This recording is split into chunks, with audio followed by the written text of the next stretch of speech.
better deliver. I am not going to waste your time introducing the one and only Gary Vaynerchuk. There are people in this room who traveled 24 hours by bus just to see this man. So you better have something smart to say, Gary. Okay. Ask Gary V is Gary's 4th business book, his 5th book total.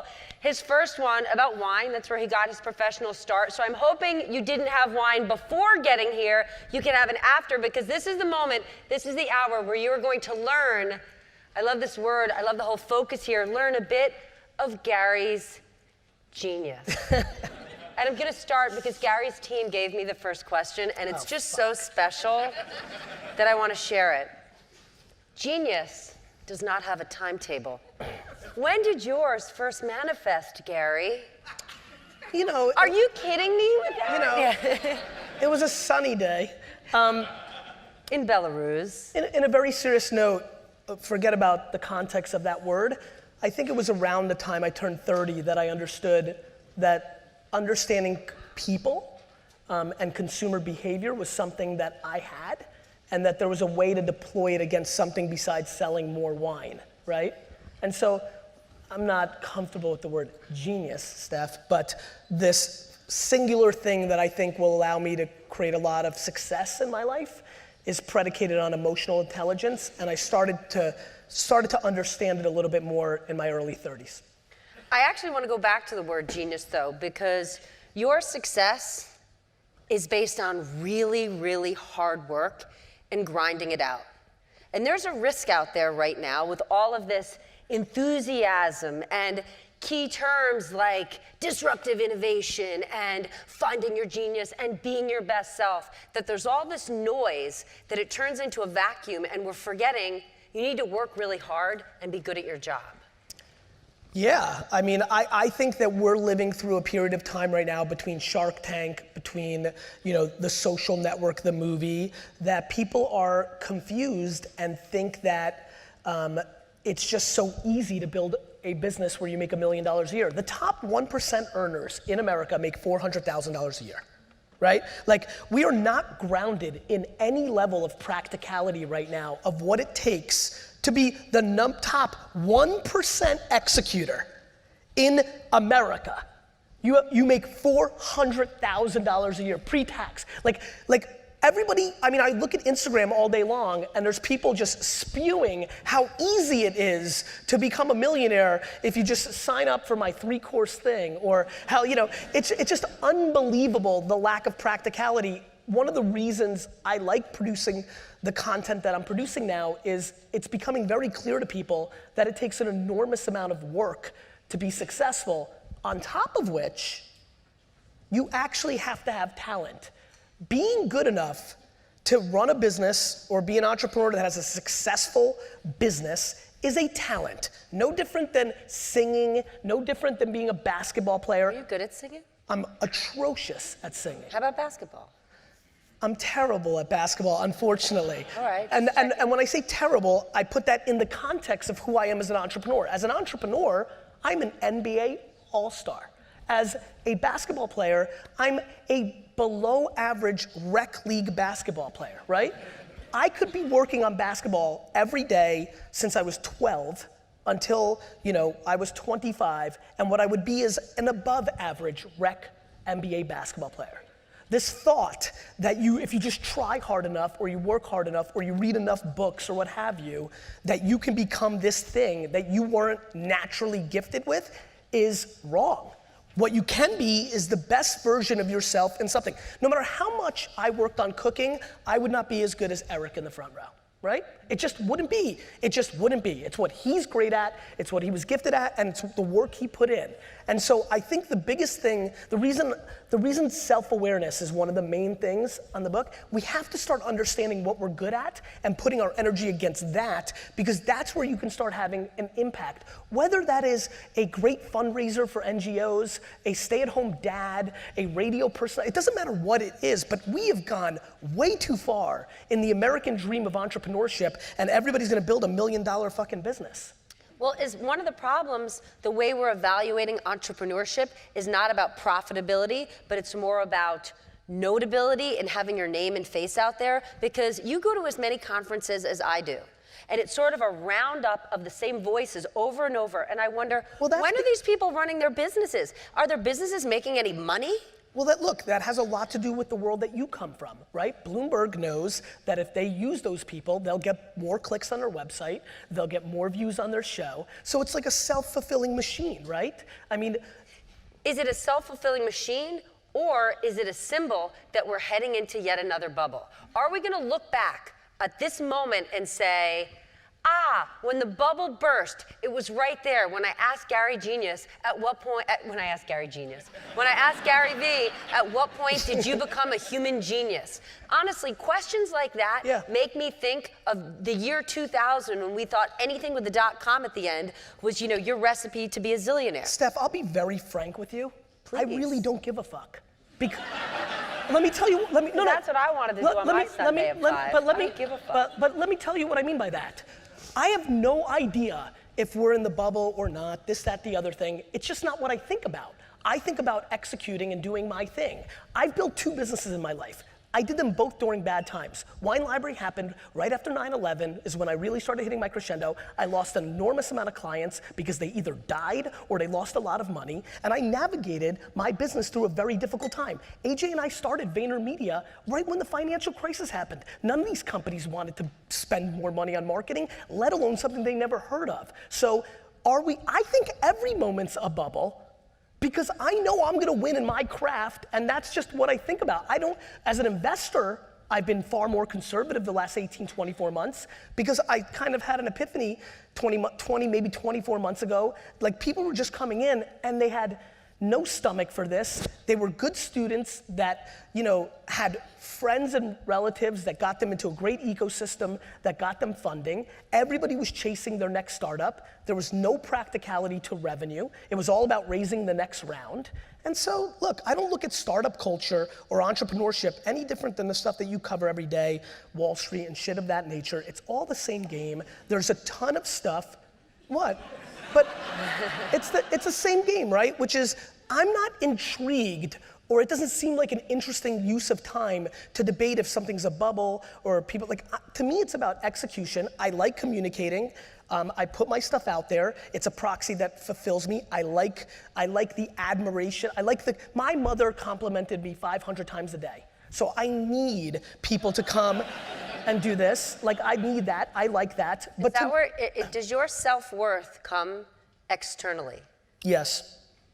Are you afraid of that? That's a risky place to be. No, because I equally have self-worth internalized as well. I'm that awesome. No, I'm just that pulling from opposite directions, right? As much as I want it, I don't need it. As much as I really care what individual people say on the Amazon. On Tuesday, somebody's gonna leave a 1-star review on this book, and I'm gonna read it 3 times and really internalize it. And I'm gonna really care, and I'm really not gonna care. How do you make your money, Gary? I make my money in a lot of ways. Wine Library is a very successful business that I built that kicks me distributions at the end of the year on its profit. VaynerMedia is gonna do $100 million in revenue this year, and I'm gonna get substantial distributions from that. I'll probably make several millions of dollars public speaking. I've got companies that will exit this year, hopefully, if the bubble doesn't burst. That will give me profit from that. I'll probably go garage sailing on a random day in the summer and buy some stuff and flip it on eBay and make a couple $1,000 that way. How can you be your best self doing all those things? I'm guessing if I'm a consumer product company that works with you, and I see all your Instagramming and all your events and all your public speaking, I would pick up the phone and say, Gary, I pay you a shit ton of money. What are you doing out there promoting yourself? You should be working for me. Sure.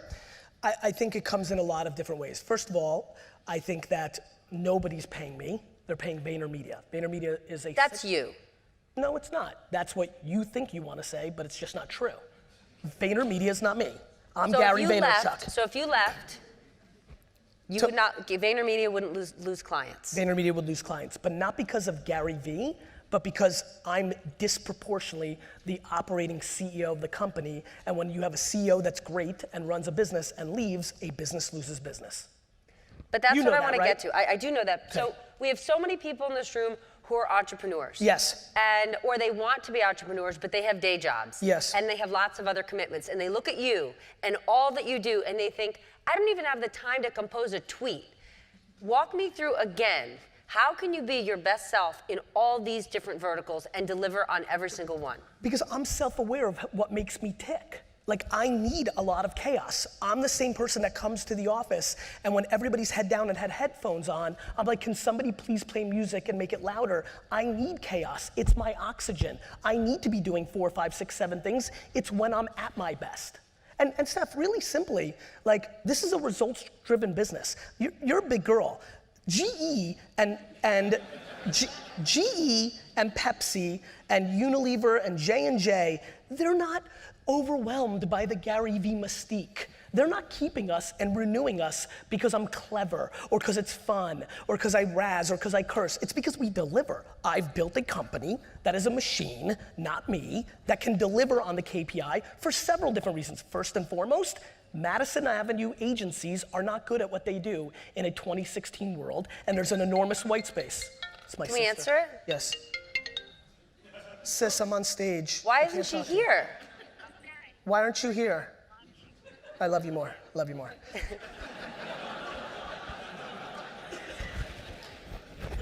So I'm able to because She didn't want to come? She didn't want to come. She didn't want to come. Eric came 24 hours Yeah. on a bus from Sioux Falls, As and my your sister didn't as want my to come? as my sister would say, I know that bullshit. I grew up with it. Look, I think that it comes down to the fact that I just outwork most people. You know, I'm working on VaynerMedia 10, 11 hours a day. I mean, it's, you know, that's more than enough by most standards in the marketplace that I'm in. When you're working 15 and 16, it gives you time to compose a tweet. You decided about 18 months ago that as hard as you wanted to work and as committed as you were, you then made a decision that in order for you to operate at your best level, you had to make health, wellness, and fitness a huge priority in your life that you hadn't before. Yes. Has it changed your performance? No. It's made your selfie look better, though? Yes. It really hasn't. My energy level is not up. I don't feel that different. I feel stronger. Like when I grab my suitcase from the, you know, seriously, I feel stronger. I'm stronger. My energy level's the same. Mike and I were talking about it today. My energy level's the same, but maybe when I'm 59 or 72, my energy level will be different. It just became obvious to me that that was a vulnerability for me and that I needed to address it, and so I did. That's exactly what I want to get to. Okay.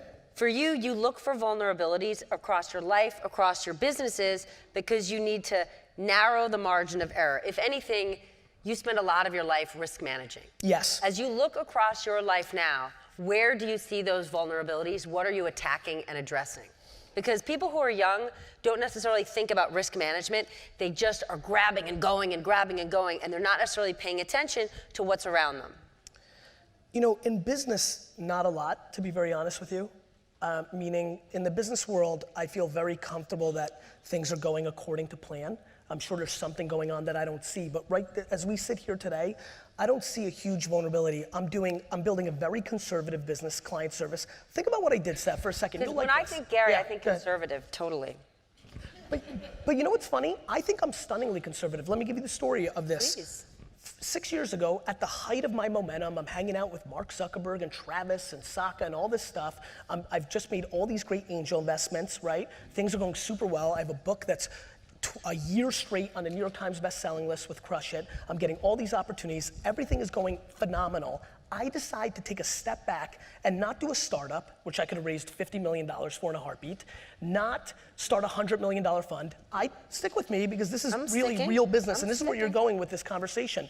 I decide to build a client service business, which is an 8 times EBITDA exit business, because I thought the most stable and conservative thing I could do was to scale the skill set that I had around marketing, and that I would build a client business. And I got enormous pushback. I got made fun of by all my Silicon Valley friends. This was the golden beginning of the era of this whole thing. And I took a step back and I built a very boring 1950s, 60s, 70s, 80s business. But it wasn't very boring, because if you look at consumer product businesses, if you look at Fortune 500 companies, they are desperate, I'm going to use this event's word, for your genius. They couldn't figure out. I don't know about that. I mean, every one of my clients spends 80%, 70% of their money on television, print, and outdoor media, and not on digital. And of the 30% they spend on digital, 80% of that is spent on horseshit banner ads or pre-rolls on YouTube.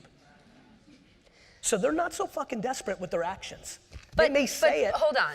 Yeah. But in theory, aren't they? But when it goes to practice, if you look at any monster business, you could look at finance, media, healthcare, whatever they are, those are Titanic-sized businesses that don't make good decisions because they're filled with middle management who make short-term decisions to preserve their own jobs. Be careful, not just middle management, the CEOs that you sit with every single goddamn day, every morning, looking bright and peppy, every fucking morning, you sit with CEOs who make short-term decisions because they just care about their bonuses and their stock options in a 12 to 18-month period. Yes, and the reason they hire you is because they can point to it and say, digital, look, I pay Gary all that money. And then they can check it off their to-do list. That's 100% right.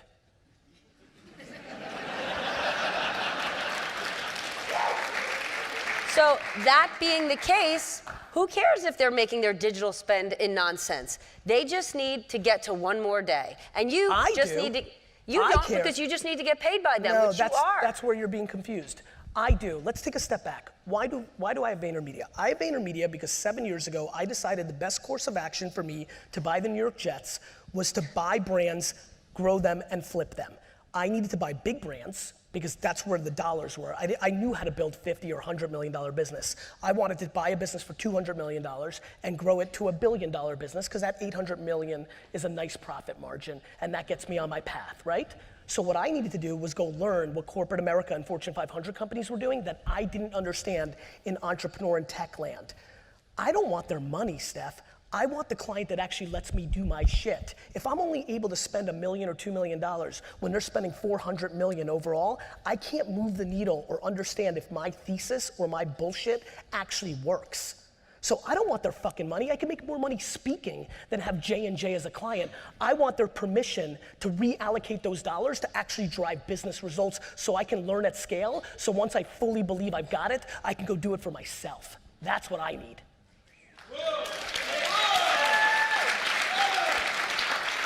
Makes sense, right? In your experience, yes, you work with private companies, yes, you work with companies that are run by founders, yes, you work with public companies run by employees. The full gamut. It's important, I need the context. Is there a difference in the way they conduct their business because those public companies are forced into short-term decision-making and the people who run those companies are employees, not founders? Do you see a difference in their behavior? Yes, because on the reverse, so that's bad, but on the reverse, so many of the kids in this audience and in the game right now, when they get funding, aren't trying to build an actual business. You know, this has been something I've been ranting on. It's fun that you were skiing this weekend.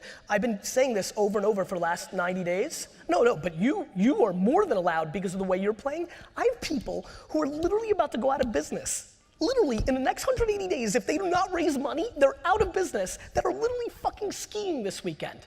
Are you out of your mind as an entrepreneur? Like, we are living through— Yeah, but they're skiing with their friends that they met at Burning Man, and that's important. Yeah. And that's and you and I are both wise enough to know this, that this is exactly what happened in 1998, 99, 2000, 2001, when a lot of these Burning Mans were invented. And a lot of those same people who were skiing on the weekend then had an 8-year career working at Nabisco or NBC or Bain & McKinsey, because when the money runs out, they go and get jobs. And that's what's gonna happen, which is quite sad, because the 2016 internet versus the 2001 internet is very different. It is quite practical to build a business where you can make $100,000 or $200,000 a year in today's day, and it wasn't in 2000.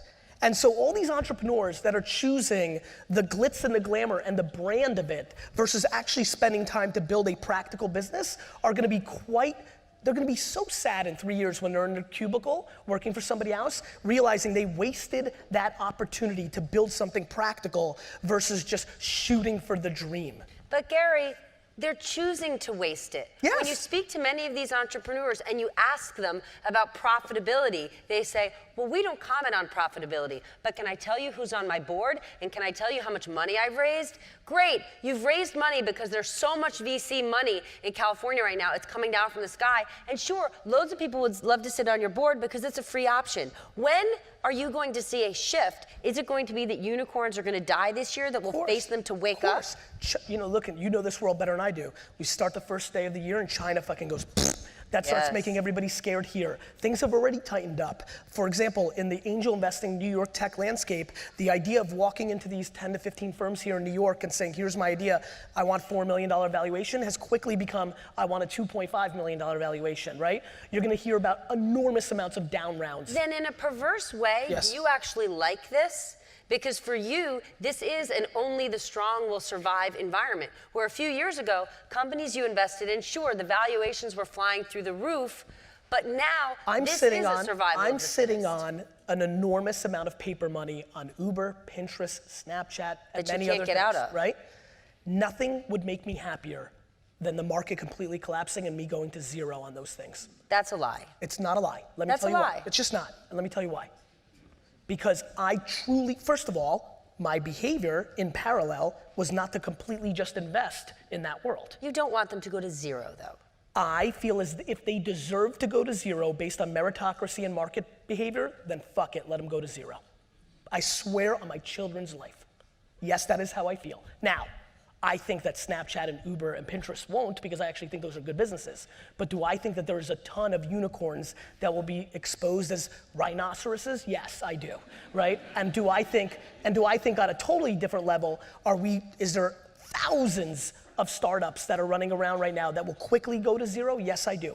And I think that is in my financial best interest, because I've built a very practical business that kicks a lot of cash. And I'm very intrigued to take that cash and buy shit on a nickel on the dollar as they go to zero because they couldn't get funding. So maybe on paper, I take one step back, but I know exactly what I want to do during this wartime. Do you ever wish? Yes. I'm not going to say, you're going to say no, I'm going to rephrase it. We are telling young people today, we are preaching the merits, the joys, the beauty of entrepreneurship. And not working for the man and fat cat corporate America. Yes. But are there lessons to be learned working for corporate America? Is there a big positive? And maybe are we painting too negative a picture of what it looks like? When I finished school, I never asked myself, should I go work for the man? I simply said, God, I hope there's a guy out there who will hire me. Yeah. So have we gone too far in doing a disservice to young people coming out of school? I think we've gone too far in pockets. Let's look at the big data. The big data overall is not that many people are still starting their own companies. There's unlimited amount of kids that can't wait this May to go work for the fucking man. There's plenty of what I think we've done is we've told 2 to 4 million individuals who should have gone and worked for the man because they would have gotten a lot of value out of it and skills and learnings and stability, that they too should be an entrepreneur. And that's where we got a little too far in our little bubble. But by the way, that's their fault. Like that's you not being self-aware or auditing your own skills. That's you hoping and wishing that you can build the next Facebook. And that's my fault for writing you a check. I had a meeting with a kid the other day who's going out of business. That's it. That was the meeting. The meeting was, hey man, I'm going out of business. And like, can you help me with some other stuff? And we're going through the meeting, and this is a kid that I wrote a $150,000 check into his business.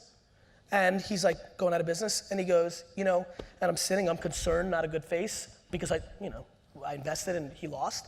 And he goes, Gary, don't worry, man. Like, he goes, don't worry, man, I learned a lot. And I said, I'm not worried about that fuck face. You lost $150,000 of my dollars. I'm like, and so what I'm most worried about, Steph. My daughter's here. I'm sorry, well, don't bring your daughter next time.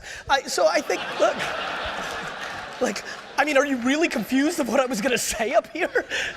I think I've branded myself quite nicely to know. I just think fuckface is pushing it. Okay, well, sorry. I think that I was stunned. I say it, Steph. Stay with me here. All right, while you're laughing. Guys, I was like... I'm with you. I'm with you. So I was like, this is insane. This kid literally thinks that I'm worried about what he learned or didn't learn. We've completely gone into bizarro land. Yes, but we've done that to him, Gary. That's great. Listen, I don't think I've done shit to anybody. And you guys know this. A lot of you are here, you know my spiel. This is why I've been talking a lot about on Daily V, which is, this is how I roll. This is what I do.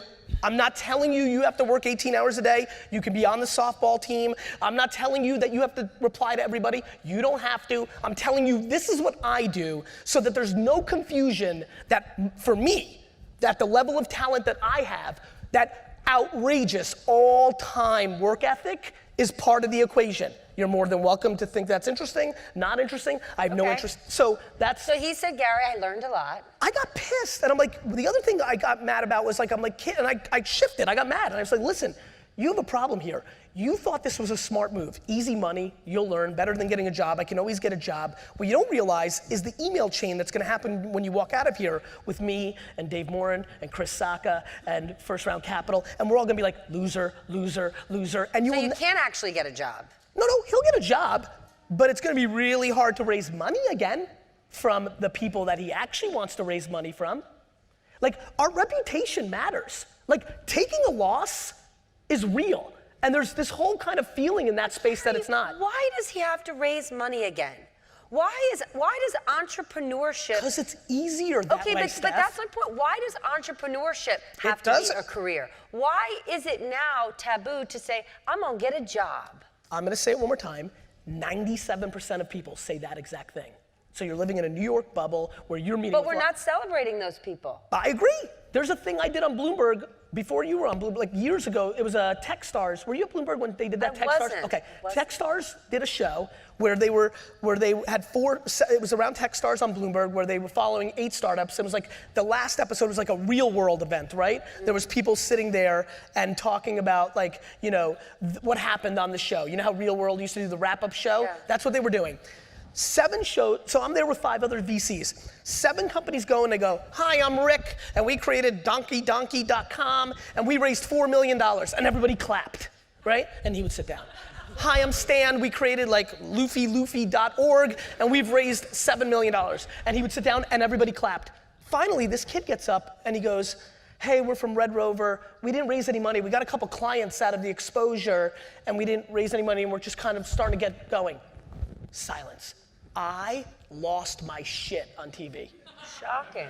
You know, I was like, this is why this is all gonna be fucked, right? Because literally, everybody just stood up and said, hi, I'm Johnny from Boogie Boogie Boogie, and I gave away 30% of my company. And we clap them.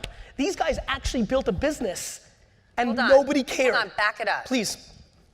Right there for aspiring entrepreneurs. Yes. When we say, I raised $4 million, I raised $1 million, that means I gave away X percentage of my business. Do you believe that budding entrepreneurs realize what the implications of raising money actually means? 96% no.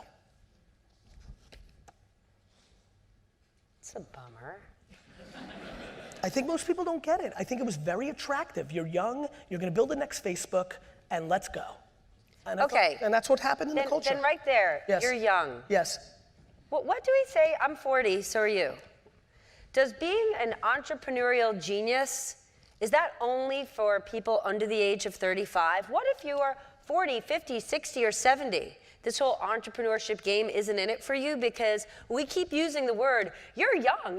Well, what if you're not young? Yeah, I mean, a couple things on that front. It's funny you said that. It's something I've been spending some time thinking a lot about. Number one, you know, if you're at 35, 40, 45, and you've worked as a non-entrepreneur, you're not an entrepreneur. First of all, I think anybody. And you couldn't be. You sure can be. You're more than welcome to be, but you're not a purebred entrepreneur. Listen, this is something a lot of you guys know that I get razzed on online because I say that if you ever work for anybody else, you're not an entrepreneur. Because my definition of an entrepreneur is you can't breathe at the thought of working for somebody else. That's my personal point of view on being a true bred entrepreneur. If you are a true entrepreneur, the notion of working for somebody else is so devastating that you would rather live on a couch with your 4 buddies with fucking cockroaches and eat shit food every day to try to build something. I truly believe that. What about the argument that we're all entrepreneurs? And I could say, Stephanie Rule, Bloomberg Media, I work for myself. And if You'd you be lying to yourself. And if you respect, but why? Because somebody pays your paycheck. Yes. That's just Google fucking entrepreneurship. That's not what it says. But why can't one take an entrepreneurship approach to their own They self? can. So again, a lot of people that follow me know that the way I decipher from an entrepreneur is I use the term entrepreneurial tendencies. I think you have them. You've been very smart, in my opinion, from afar. It's why I like you. It's why I want you to be here tonight. First of all, I knew it wouldn't be, I mean, some of them are probably confused in the beginning. I knew it wasn't gonna be a cush interview, right? I knew they were gonna be real. This is a cush interview. No, but it wasn't gonna be the normal, like, Gary, hey. Wait, you know, it like, wasn't gonna be, when did your genius first manifest? Right. That's right. Because I was wondering. That's right. Yeah. And so that was interesting for me. But more importantly, I do think we can have entrepreneurial tendencies. I think that's great. And I do think that people need to be practical. I do think if you're sitting in this crowd right now and you have debt, if you from college, right? Or if you have, I mean, look, do you know how many people are dealing with real life stuff, including stuff like that nobody ever talks about, including like, I sit up here and be like, be an entrepreneur, and meanwhile, you're sitting in that audience and saying, my spouse died. My fucking spouse died. Like, my spouse died, I've got 2 young kids. Like, it's not so easy to be entrepreneur land. There's real stuff that happens in people's real lives. Here's what I'm saying. We are living through the luckiest period of time ever for all of us because there's something called the internet. When your spouse died in 1972, right? You had no practicality after 7 or 8 or 9 p.m. when you got home to change your life. You just kind of like came home. The world shut down, right? You got rest is probably what you did. Or maybe if you were really hustling, you got an overnight grave shift job, right? But now we have the internet. The practicality of turning your life into an entrepreneur is very real. From 9 p.m. on till 2 in the morning every day, everybody here is more than welcome for 5 full hours a day, which, oh, by the way, is about the amount of time that most people actually work in their 9-hour day. Because these fucking bullshit hour lunches and the 20 minutes that you watch some random video on YouTube that your buddy sent you and you're texting all day, I mean. And you're watching Ask Gary Vee. You're damn right. You're damn right. I mean, people are really in these jobs deploying only 5 or 6 hours, right? And so there's so much time to do your thing. The problem is people say things and then do different things. We say things all, we say that we if, say on Facebook we say that if, what we like, and on Amazon they know what we buy. Correct, that's a nice point. Good one to sneak in there, Steph. I think that I think more importantly. You don't pay me to be here. You're gonna need to be nicer. I'm being very nice. We say things like, if Trump wins, I'm moving to Canada, and then we don't, right? Yeah. We say things like, we say all these things that go against we say we give a shit about privacy, and you're giving away your data all the time, 24/7, 365. So I play in a white space of what people say. We say that I'll never be on Snapchat, it's so stupid. We say things, and then I've spent a career trying to figure out what we say versus what I think is eventually gonna happen, and then I bet my energy, time, and money on that. Give me an example. Facebook. Everybody said that Facebook was just for kids. People forget Facebook. E-commerce. Let me start with my first career. E-commerce. I was a 22-year-old kid, and everybody told me directly in my face, Gary, you're an idiot. Go open a second liquor store. Nobody's gonna buy wine on the internet. The internet is a fad. Who were those people? I don't know, your contemporaries. They were on the Today Show saying that the internet was a fad every single fucking day. Wow. And listen, all the 40, 50, 60-year-olds remember, if you're a 50-year-old and you're a 60-year-old here, you remember your first encounter with the internet. I'll give you one forward.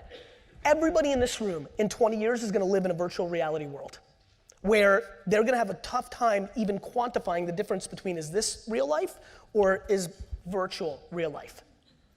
When I said that, right now as people are thinking about what I just said, they're like, we'll always, as I've been talking about this with people, they're like, we're always gonna be needing each other. Of course. But if you don't pay attention to how people are living their lives out there tonight, where they're looking at their phone even though they're in the wild, we're already living our lives in a virtual world while we're in a physical manifestation, right? Like, we're already doing it. And so I think my whole life has been that, from e-com to email marketing, why don't you do catalogs instead? It's better. What's email? To the YouTube show I started, that's so stupid. Who's gonna watch YouTube? Older people aren't gonna watch that, it's just gonna be kids. Facebook's just gonna be for kids, right? So my whole career has been that. Then what did you do that didn't work? The things that I've done that haven't worked have been more predicated on me thinking I could run multiple businesses at a time. Let me explain. I'm only running one business right now. What is that? VaynerMedia, right? I'm working on, I do content for my personal brand, I invest, right? But I'm not actively running the business. In 2009, when I started VaynerMedia, I also started another web show called Obsessed TV. I started a social wine network called Corked. What happened? And I'm not done yet. And I started another social network for designers and developers called Forest. I had a managing partner in all three of those businesses, but I was relied upon to do my part, right? Whether it's money, whether it's marketing, whatever it may be. What happened was they all failed because I was over-promising what I was gonna be able to deliver for that business out of having big eyes. I can work 18 hours a day, but I can't operate more than one actual business at a time. And that's a struggle for me, and it's one that I feel like I'm getting caught in all the time. I secretly think I can do it again now, even though I know I can't. I'm very drawn to it, but it is a vulnerability. I get big eyes.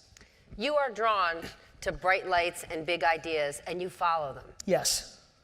There's only a few things we really can't control in the world. Right. We can't control our health, we can't control the weather, and we can't control time. Yes. You cannot affect them, you can't get them back. Right. Is there anything you are afraid of that you could look back and say, I know I'm racing, I know I need to keep going towards this shining light because I think it's the right thing, but there have to be things that you're not tending to, and in the dark of the night at 2:01 a.m. when you go to sleep, what are you afraid that you're missing? That I'm tricking myself that I'm running the right pattern of work-life balance. Gary, overachievers never had balance, so why do we even use that term? I'm using it to context the conversation. But I'm guessing you were never balanced. And, no, I'm and not. People who keep getting no, but it's true. Whenever super successful Steph, people are asked about work-life balance, it's a mistake. They were never balanced people. But I can't speak for others, but I can tell you easily one of the biggest regrets of my life are the first 5 years of my marriage not taking 2 to 3 extra weeks of vacation with Lizzie. Easily. One of the no question, and I have almost no regrets. I regret not hooking up with more chicks in my 20s because I worked every minute. And I regret not spending 20 days a year with Lizzie before we had kids when I easily could have. And so I think about that in the time that I spend with my kids now every single day. So I do the best I can. I do what my heart tells me. I try to hack. You just don't try to fix the hooking up Before with the health girls. thing, which is a little more public to everybody, I didn't hear what you said.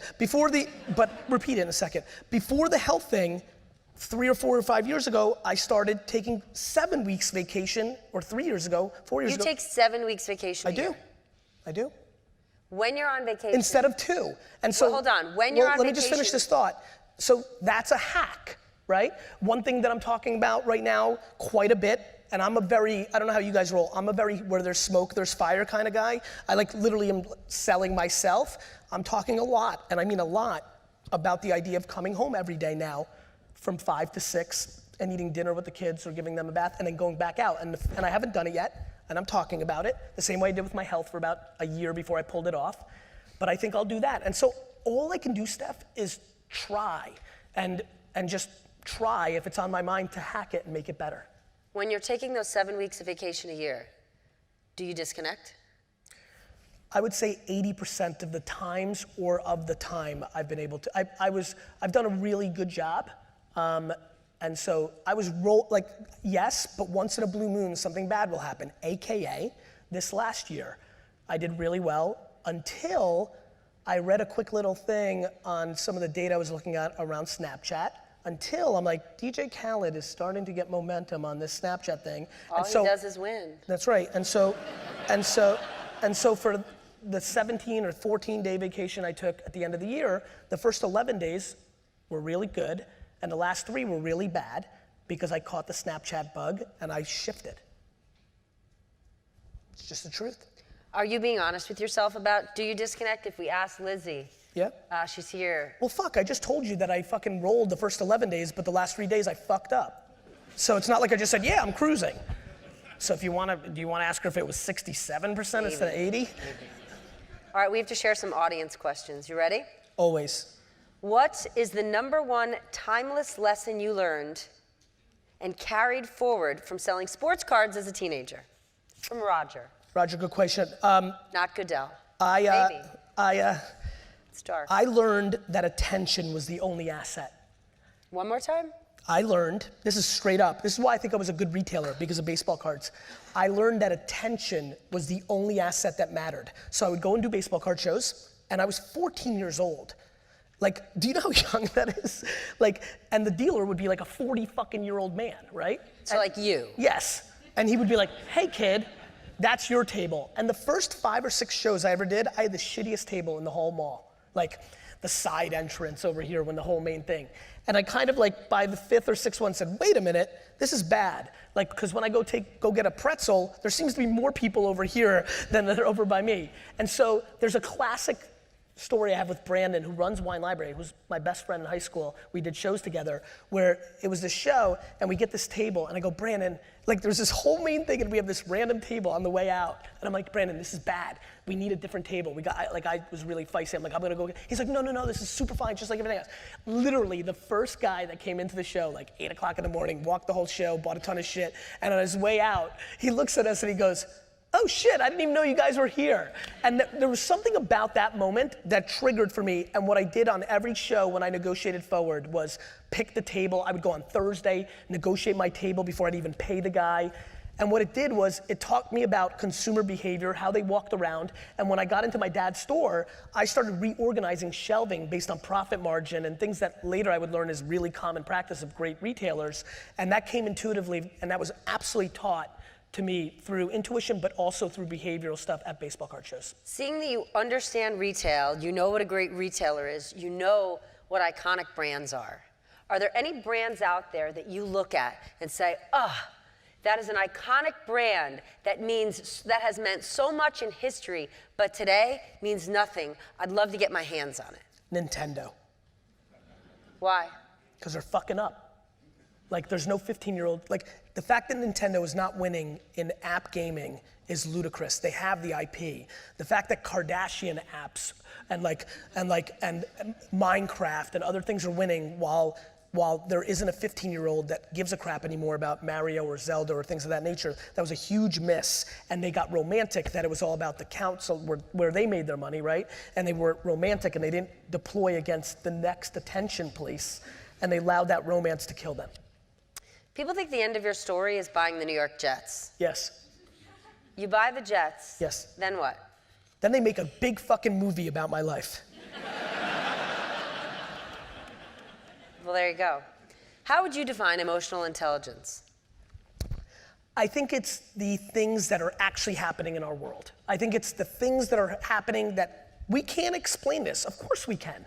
Like charisma matters, right? Like intuition matters. Like deploying empathy and gratitude matter. These are real things. That's why they exist. That's why they're words. They're real things. And so I would define them as all the things that aren't about black and white, either data or math or written words or information, that really separate people from success or not. I consider it likability is a good word. I think likability is likability is completely predicated on emotional intelligence, right? And so I actually think because information is becoming commoditized by the internet, I actually think I'm a complete byproduct of the internet becoming important, because I think I so overskew in emotional intelligence and underskew in IQ that I think I'm a preview of things to come. Do you think we've become too reliant then on big data? The fact that we talk so much about it, it sort of takes out the element of surprise. I take you to the NBA. Mark Cuban would say, implementing big data is the key to having a winning team. And at the NBA Tech Conference, Charles Barkley and Magic Johnson sat there, and Charles Barkley said, big data, you know when a boy has basketball skills. Forget big data. So what's the right lane? Both. It's just both, right? Like, I love big data, but do you know where my success and VaynerMedia's for their client success comes from with big data, having the human ability to interpret it and turn it into something. And talent trumps all. What Barkley's argument is, and Barkley's very right in a lot of areas and a little bit wrong in some other areas, in my opinion. I know his argument on this, which is, look, talent's gonna trump anything. If, like basketball especially, like look who's won the NBA title for the last 30 years. It's been like the 11 guys, right? Like in basketball, one player, unlike any other sport, fundamentally dictates the outcome because they play both ways, not like football and baseball, right? It's just clear, right? That being said, you can maximize your talent. You can maximize, that's it. And you can maximize getting a role player who hits corner threes because that's the highest percentage. And so the Spurs have used that, the Rockets have used that, like to win more games. So it's both. What's the number one thing you want everyone in this room to walk away with? And this question comes from Alana McMillan, wherever you are. That I think there's literally 300 million different ways to win in the US, if that's how many people we have, right? Like that there is no blueprint, there is no exact way. It only comes down to being able to factor in the 40 or 50 indexes, input points, context points around your life, and then navigating through that. And so what I really want is for people to understand, don't do it like me, don't do it like you, don't do it like Zucks, don't do it like Trap, don't do it like Cuban, like spend as much time as you can. And Steph, I'll be honest with you, maybe you know the answer, I'm actually weirdly asking you. If I knew how to help people like create more self-awareness, it's what I would sell. I don't know if that comes through therapy or some system, or I don't know, I really don't. My fear is Please. actually the reverse in terms of with all of the information, with all the self-help, with all the people on Instagram saying these 3 easy steps, the fear is we are telling people, as soon as you have a job if you have a job that you like, click. And when you meet a man that you like, click. And then you could afford a house, and then you have a baby. All of these things are the recipe for success.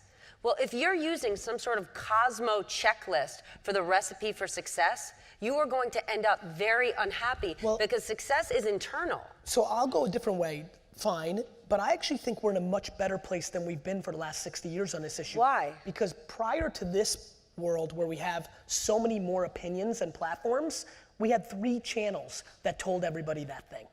There was 3 old white guys that owned ABC and NBC and CBS. That's a great point. That completely pushed down to them what it was supposed to be. So now at least we have a lot more voices and there's more things to navigate. Thank you. One thing I look at when I look at your career, Gary. Well, listen, I get excited when you say that's a good point because I know how you roll, and it is No, a good point. I think it's a really good point. I think it's a really good point. 3 people said this is the American way. Woman, you stay at home. Man, you do this. Everybody go work for the machine because that was an invested interest of all the people in the top. And so now at least they have more options. Now, find your American dream. You know, now look, there's a lot of bad from that because there's a lot of fucking hucksters that are selling you guys bullshit that would have never gotten on TV that you now are listening to because, you know, they're renting a $300,000 car for the day, taking an Instagram photo of it and saying, yo, you know, it's so fucking disgusting. But hold on. Yeah. But it's not those hucksters' fault. So everyone in the audience who complains that the Kardashians were on magazine covers 110 times last year, it's not the 100%. hold on. But it's not the Kardashians' fault. It's the market's fault. It's not the media's fault. It's the media will sell whatever you will buy. 100%. The problem is if you don't like it, stop buying it. 100%. More importantly, stop judging other people's escapism. Like, I don't care if you like the car. Good for you. I like the Jets. That could be a waste of 5 hours a day. It's grown. Like I don't. Hold on a second. If we ask Lizzie, it's way more than 5 hours. It's probably right. Yeah. I mean, look, the fact of the matter is that everybody needs escapism. Everybody needs it. It's what music and entertainment and everything is built on. So I think we're wasting too much time judging people's choice of escapism. I'm saying don't listen to these hucksters because I think I'm gonna be played out to be right because I know what their intentions are. I know them. They're not doing the right thing. But I'll be very blunt with the 600 people in here. I don't care if you do it. I can't. I don't have enough time or energy in the day to individually care if you figured out that there is no quick fix in building something that puts you in the top 1% of society. Okay, that's the fear though, Gary. That's the risk. Well, stop being People scared. Who are rushing to say, Gary, solve my problem. I have it every day. Business. I have it every day.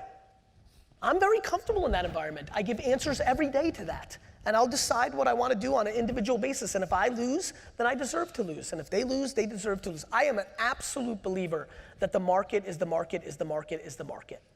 And so you can trick the market for a few minutes, and we could be upset about all the fake entrepreneurs or the funded companies, but there'll be a day that comes, and then they'll all be gone.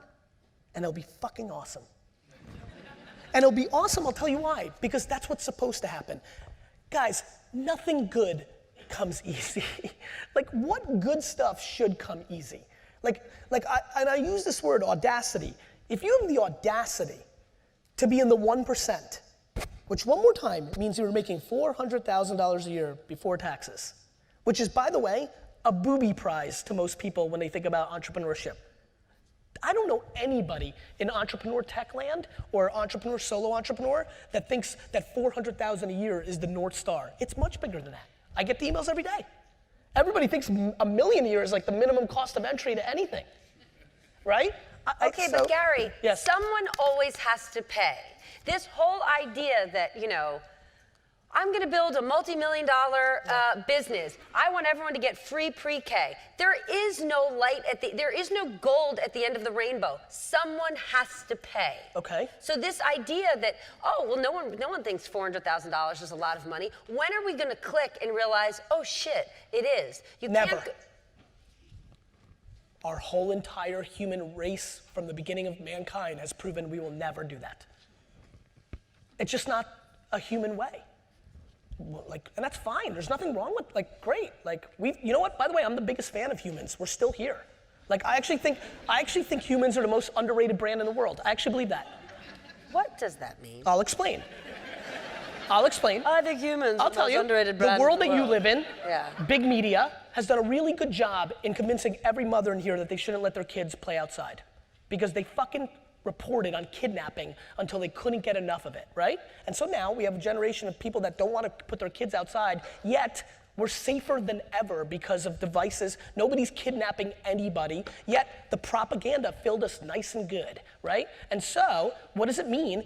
I mean, humans could do anything to each other. We should have blew each other up a long time ago with the atomic bomb. I could stab you in the face with this fork right now, right? That can happen. Streaming on MSNBC. And so, but think about this. Think about how much damage we're capable of to each other. We do so little. The problem is mainstream media reports on that 0.01%. I really believe that. I really am a big believer in that. I'm stunned how good people are. I love it. Okay, but here's the great part. Go ahead. Mainstream media reports on that because it's sort of the way the system works. But the beauty of social media, the beauty of the fact that there are more outlets today than ever, there are no longer 3 networks telling you this is the news today. Now you're a news creator, you're a content creator. That's the beauty of it. So the criticism that you have is valid, but the barriers of entry have gotten so low that anyone in the room can decide this is what the narrative is going to be. Ariana Huffington's Good News vertical is the biggest moneymaker she has within the Huffington Post. It's about making a decision. You talk about Unilever, it's CEOs like Paul Pullman who make a decision to say, no, I'm going to be good in 100%. front. I totally agree with you. I believe, and look, I actually have a more optimistic view on this. I actually think once we wrap our head about privacy, we're about to go through a real unbelievable era. I think I'm gonna miss it. What do you mean? I think once we go through a full cycle, I think 80 years from today, humans are gonna live a much happier life than we do now because there'll be less privacy. I think once we all wrap our heads around, I think I live stick with me, I think I live a happier life and I'm a better man because I know a lot of people are watching me and it's changed my behavior. And so I'm optimistic. Wow, what were you doing before? Nothing, but. I mean, you just open, okay. How does it change your behavior? Fine, Liz's brother-in-law, Liz's brother, my brother-in-law, had a wedding, we went to Vegas, and I decided not to go to the Spearmint Rhino because I was exploding on Twitter at the time, and I thought it would be a bad idea if somebody took a picture. For those who don't know what Spearmint Rhino is, it's the most well-known gentleman's club just off the Las Vegas Strip. Right, so just little things like that. I looked that up. I just truly believe that when you're living your life. So had you not been blowing up on social media, you would have been front and center throwing dollar bills. And that's right, yes. And And more importantly, not that that's bad, but I'm watching a lot of people's behavior shift. And look, who decides what's good and bad? And you can get into very big arguments, but I'm telling you right now, when you wrap your head around knowing that everything you write and everything you do is searchable, your whole world changes. If I told all my homies right now, hey bro, every single thing you send to a girl on Tinder eventually will be searchable under your name, I think some of the shit they'd write would be different. Okay, all right.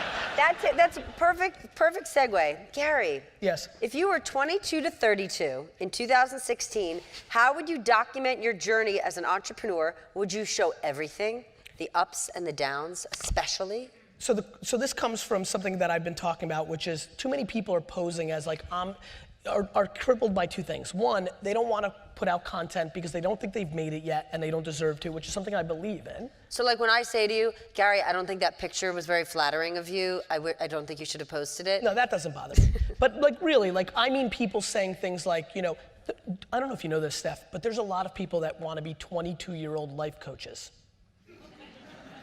Right? I do actually, okay. Yeah. So I find that intriguing, you know?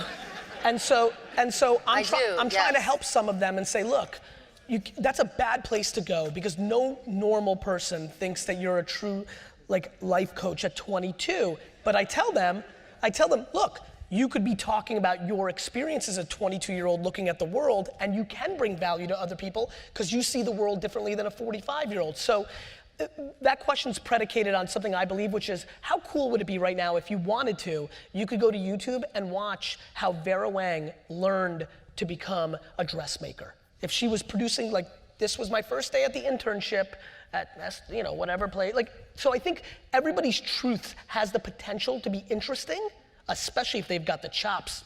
Okay, but here's the scary part. Okay. When people put themselves out there like Yes. that, what if no one cares?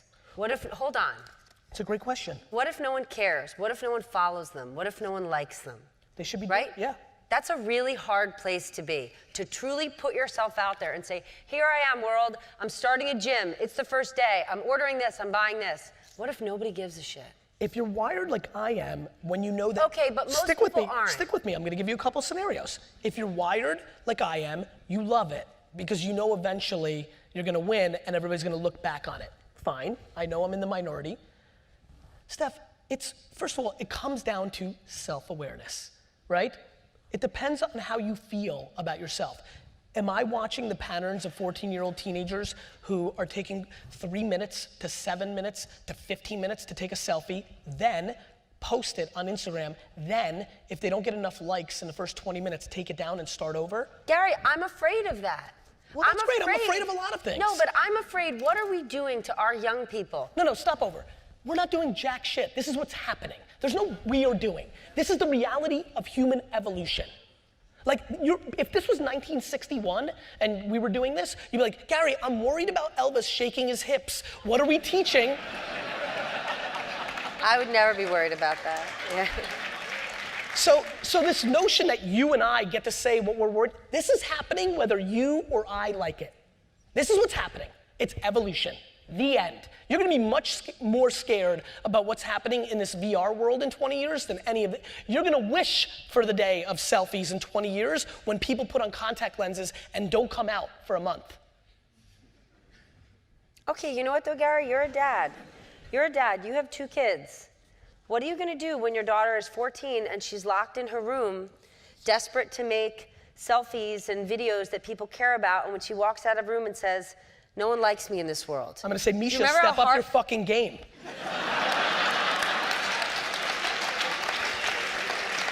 I'm gonna say to her, Misha, if you're not making stuff that people wanna watch, they're not gonna watch, darling. That's what I'm gonna say. Because that's the truth. And I'm gonna say, if you're making, why does being loved by millions have to be how we define ourselves? I don't know, tell me. You're putting yourself on TV. I might wanna do that, but maybe other people don't. Well, I'm not telling fucking Misha she has to do that. But if that's the way we're going as a society. What are you talking about? Do you know how many people don't do that? There are unlimited people who don't do social media. I met like 40 people under 30 in the last 6 months. Like a girl cutting my hair, she's like 25-year-old girl in San Francisco during the Super Bowl weekend. I'm like, so what do you think about Snapchat? She's like, oh, I don't have any social media. I'm like, none? She's like, no. I'm like, ever? She's like, nope. I'm like, fuck. You know? I was like, you know, and I was like, tell me more, because I was like, ooh, is this a trend that I need to figure out? You know, and so there is no, this is what we have to do. There's no difference between Misha doing that in her room than her laying in her room in 1984 asking Lizzie and I for 3-way phone calls so she could sit there and do, nothing's changed, it just gets accelerated. And what happens is we get scared because we get old. That's what happens. We get scared because we get old. We get scared of everything that we didn't grow up with. It's what human beings do. Right? And so all the gnarly 23-year-olds and 29-year-olds in here that are fucking super comfortable with all this shit, when VR comes, when they're 42 and they have kids, I'm like, whoa, this is fucking, you know? That's what happens. And so I don't. I know that it's evolution. I'm very comfortable in it. I'll always be comfortable with it. I have a 6 and a 3-year-old now. Nothing's changed on my point of view. And guess what? When something bad happens, my point of view will still not change. I'll be sad that a micro event happened and the data didn't go in our way. I'll be sad that Misha's crying or Xander got hurt. I'll be sad.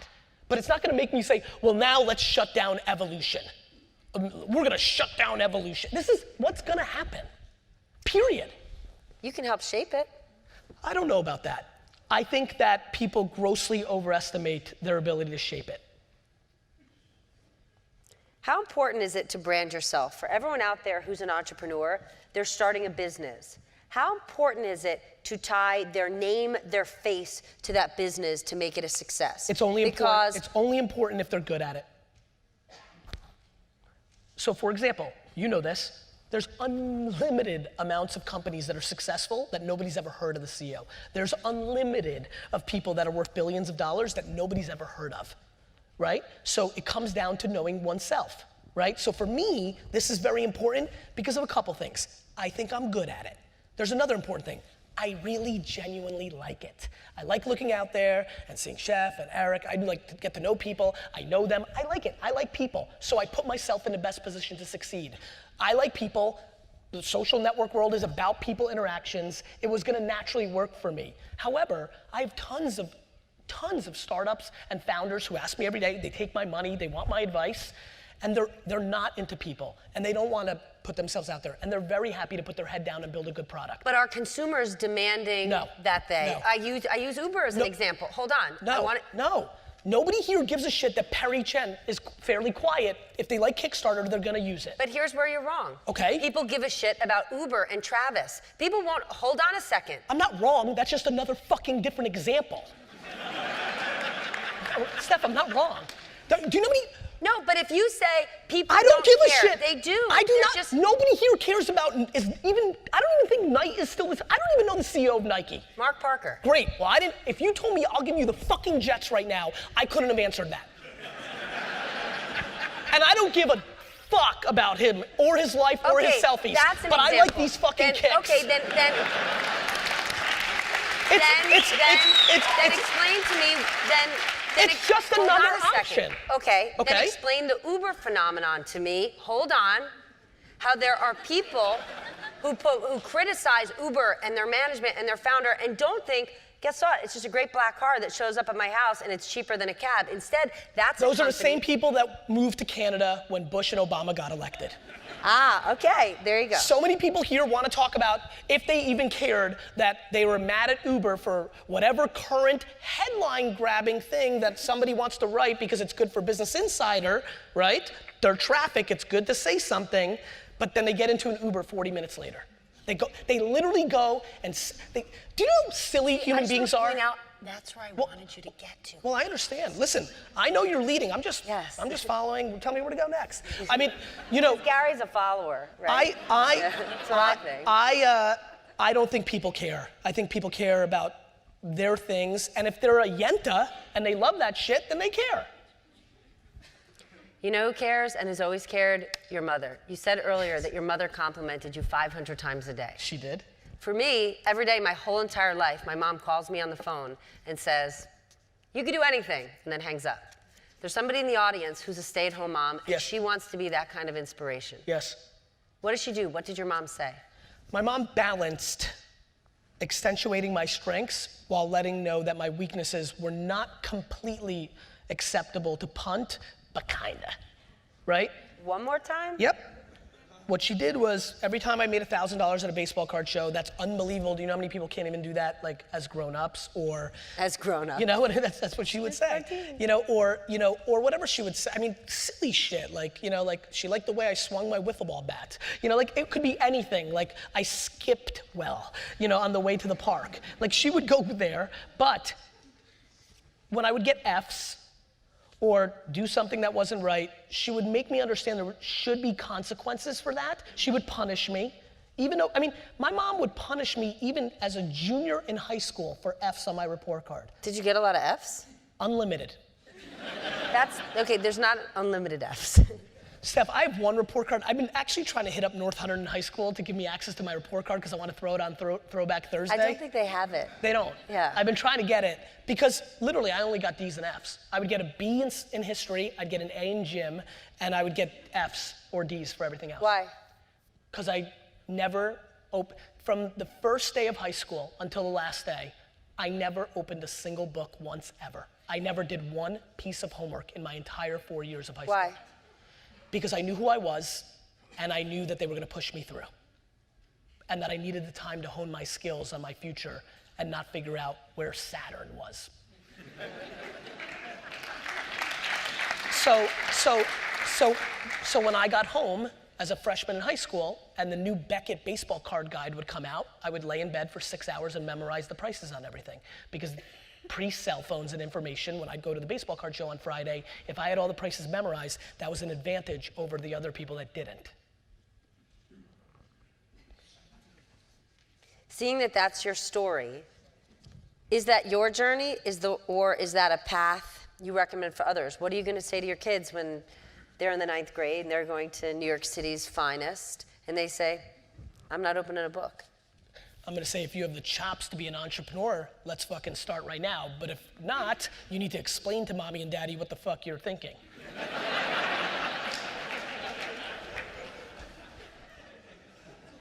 Do you think this is the year, we've been saying for the last few years, content is king, and there's so much content at this point. Do you think we're coming to a point in time where we're actually gonna start to really curate and really separate and say, a lot of this is noise, here's the high value product? I think we do that every day and have done it for every day of our existence. So what I mean by that, I mean we choose this weekend to watch entire seasons of House of Cards because we decide that's good content for us. And instead of watching something else or reading something else, we chose that. And I think the marketplace has always been the marketplace. And so I think that's been happening all along. That's what happens every day. There's been more than enough content to fill our days for much longer than the internet's been around. Once cable went to 36 channels, with the amount of newspapers and books that were produced, we've been picking and choosing what's good every day. These people chose that this was the best use of their time, that this is what they wanted to do on a late Sunday afternoon. I'm humbled by that because Sundays are tough. That's family time, this, that, and the other thing. We do it every single day of our lives. And what I love is there's even more content now, right? There's just so much, right? I know when I do Daily V, that's a sitcom. That's a 20, 30-minute video that they're gonna watch instead of watching something else. And I think that will always go on forever. When you do Daily V and you look back on it, are there days where you say, oh, that was garbage? Or do you think it's all great? I think it's all great. Really? Sure, because I think it's all true, right? Like, that doesn't mean it's great. Sure it does.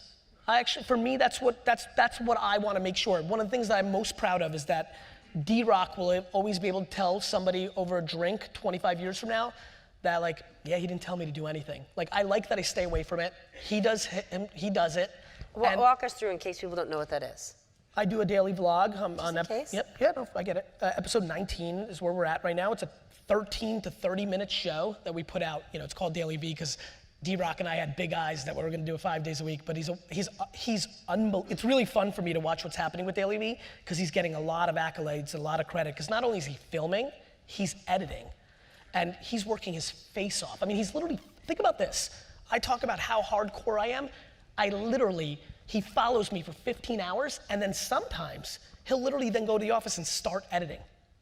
So like, it's really great for me to see him get his due, and people are really talking about his talents in the comments. And like, saw somebody the other day and saying, oh shit, we need Stefan to follow D-Rock, who follows Gary, because I want daily D-Rock, you know? And so it's really cool to watch it, but I feel great about it because I've never felt such a feedback loop on anything I've ever done like Daily V, because people that know me well are like, shit man, I didn't realize you really worked that hard. And I have to be honest with you, we only started Daily V because I wanted to make sure everybody knew that I was working harder than them. It came from a very dark place. Gary, everybody in this room loves you. They want you to love them. What quality, I don't want to use the word genius, I know we're in the genius dome. What quality do you see in people that you gravitate towards? What do you love? Optimism. I love optimism. You know, I hate cynicism. I want to build an empire on good. Like, I hate Steve Jobs' narrative. He changed the world, he's unbelievable, but like, he didn't make people happy that worked for him. I don't like that. I don't want to do that. My biggest ambition, if I can pull off what I'm going to pull off here, is to build a... Gary, you are pulling it off. Yeah, I know, but I have a ways to go. I am pulling it off, but anything can happen. Like, I truly live, Steph, in a world where I'm only as good as my last at bat. Like, I'm not interested in eating, you know, like consuming my hyperbole or reading my headlines. I like them, they make me feel good, but I'm not confused by them. I've got a long way to go to pull off what I really want to pull off, which is to become a standard of building an empire, a professional business empire on doing good stuff, not on, I was tough on you because I wanted to get the best work out of you. I don't like that. I want to win with honey over vinegar. I like that. I like happiness, optimism. Okay, I know we're out of time. I want to finish. Optimism that is loaded with practicality. So many of you in here, and I know you're loaded with optimism without practicality. You wish you're something without really understanding who you actually are. And in that wishing, you change your behavior and you make yourself vulnerable for upside. And so I'm good at a couple things. And if you notice, the reason I have so much bravado and confidence is I mainly talk about my stuff. Look, I've been on your show and you know when it's subject matters, when I'm like part of it and I gotta say stuff, you know, if it's subject matters I don't know, I can be pretty like, you know, I'll get out of there, right? Like, I don't wanna talk about, you know, I'm doing Tuesday night, I'm in full promotion. Tuesday night I'll be on CNN, right? So I'll be with Don Lemon, and I mean, what are we gonna talk about? We're gonna talk about politics. I'm gonna fucking dance, you know, like, you know, because I'm a headline reader. I have not even begun to really pay attention to the presidential race. Do you vote? Yeah, and I vote. I'm very proud of the way that I vote. I've voted very consistently on both sides of the aisle, and that's because I make it practical, not emotional. There'll be two candidates, and I'm gonna pick the one that I think I want to be there. And I'm not gonna get crippled by, oh, I live in a state where it doesn't matter. Like, I'm gonna do my thing, I'm gonna make my decision, and I'm gonna move on. There's one thing you didn't talk about that I want you to. Okay. You talked about being optimistic. Yes. And you want to create an empire, you want to do it, you know, through love and not Yes. through hate. Yes. But I think you also do it with a level of brutal honesty. Yes. And that's something that in the PC, hyper-human resource wrapped world that we're living in a professional environment, many criticisms is honesty has sort of been taken out of the equation because we're forced to be so super sensitive. Yes. You're not super sensitive. Not in this subject matter. Mainly because I'm selfish. And what I mean by that is I want to be historically correct. And if I'm not honest, I won't be. And that's it. I'm telling you right now, this is where I balance my good is so often so self-serving, but it manifests in such a weird way. But that's okay if you're honest about it. I agree. The fundamental reason that I try to spit my honest answer to every question is I have a very good long track record of being right, and I want to continue that, and I think there's enormous leverage in it. And so if I answer honestly and it becomes true, it really helps me, right? And I want to continue to do that. Well, you're doing it, Gar. We are out of time. Thank you. Thanks for coming. Thank you. Thanks for asking me to be here. Thank you. Book signing, right? Hold on. Yeah. Sorry. selfies. We are done with this portion of the program, but it would not be a Gary Vee event without a book signing outside, as well as, don't you want a selfie with this? How are you going to get all those followers? Gary, this is the end of my portion. Thank you. It's an honor to be here with you. Please stay, get your book, get it signed, get a picture with Gary. Thank you. You're so good at